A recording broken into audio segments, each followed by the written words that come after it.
మార్చి 19న movie release అన్నాడు, వాయిదా వేశాడు. తర్వాత జూన్ 4న సినిమా విడుదలవుతుంది అన్నాడు, వాయిదా వేశాడు. ఇప్పుడు మూవీ ఎప్పుడు రిలీజ్ చేస్తారు అంటే అంత తొందర ఎందుకు?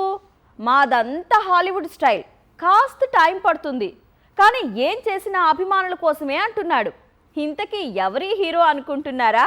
ఇంకెవరు, మన రాఖీ బాయ్. 4 ఏళ్ల క్రితం KGF 2 రిలీజ్ అయింది. ఈలోపు KGF దర్శకుడు ప్రశాంత్ నీల్ సలార్ను రిలీజ్ చేశాడు. ఇప్పుడు డ్రాగన్ ను తెరకెక్కిస్తున్నాడు. మరికొద్ది గంటల్లో NTR బర్త్డే కానుకగా టీజర్ ను కూడా రిలీజ్ చేయబోతున్నాడు. కానీ KGF హీరో మాత్రం ఇంతవరకు కొత్త సినిమాను విడుదల చేయలేకపోయాడు. కనీసం రిలీజ్ డేట్ కూడా లాక్ చేయలేకపోతున్నాడు. జూన్ 4న టాక్సిక్ రిలీజ్ కావాల్సింది, కానీ గ్లోబల్ డిస్ట్రిబ్యూషన్ ఇష్యూస్ రీజన్ గా చెప్పి సినిమాను హాలీవుడ్ స్థాయిలో విడుదల అని చెప్పి వాయిదా వేశాడు యష్. ఇప్పుడు కూడా అదే చెబుతున్నాడు.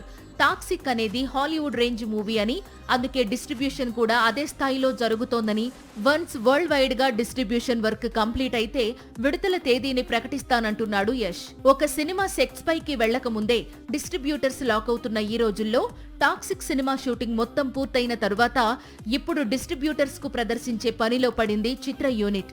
800 కోట్ల భారీ బడ్జెట్ తో తెరకెక్కుతున్న టాక్సిక్ పై పాన్ ఇండియా వైడ్ గా భారీ అంచనాలు ఉన్నాయి. సినిమా విడుదల సంగతి తరువాత, ముందు రిలీజ్ డేట్ లాక్ చేస్తే చాలని ఎదురు చూస్తున్నారు యష్ అభిమానులు.